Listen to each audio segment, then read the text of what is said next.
Hello guys, welcome to the News Now digital desk at the 10 o'clock hour. We're here to bring you the latest stories that we've been following today here in our newsroom at WTOC.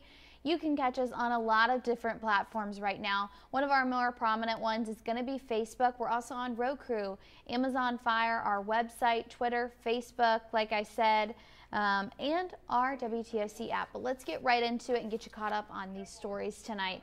We do have an update on a story that we were following yesterday. Now, if you remember, there was a dog owner out of Montgomery County. He or she now faces charges in Candler County for dogs and animals that she moved there. WTOC's Bureau Chief Dow Kennedy caught up in Candler County and has the latest. Folks I've talked to here in Candler County are as upset about the dog conditions and situation here as the one in Montgomery County. Investigators worked all day on the backside of the field where more than 100 dogs had been kept for months. Candler County Sheriff says his deputies have checked the site from time to time, but they came out yesterday on a tip of animal abuse. Muddy, feces-covered dogs. We did see one dog that was deceased that had been eaten by other dogs. They arrested the owner, Angela Powell. She's the same woman with hundreds of dogs in Montgomery County and neighbors complaining about the animal's condition. Brooks Sapp and others came out here to make sure something is being done. I'm saddened for these animals that aren't being loved and taken care of properly. To me, pets are like people. You know, they're like children. You have to take care of them. The sheriff says Powell started bringing her dogs to Candler County back in the summer.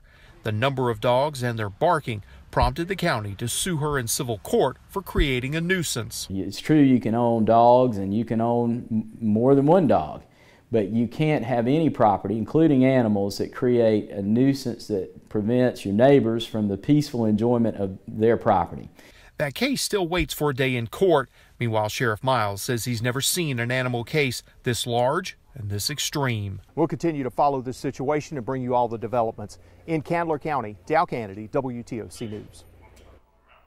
Switching gears, Nathan Deal moving out of the governor's office after 8 years of service to the state of Georgia and nearly 4 decades of service in the political office. In an exclusive sit-down interview, WTOC and Governor Deal discussed what he's proud of and what's next. Deal points out strides in education funding, a boost in the state law enforcement agencies, and major progress on the harbor deepening when discussing some things he's proud of in his 8 years.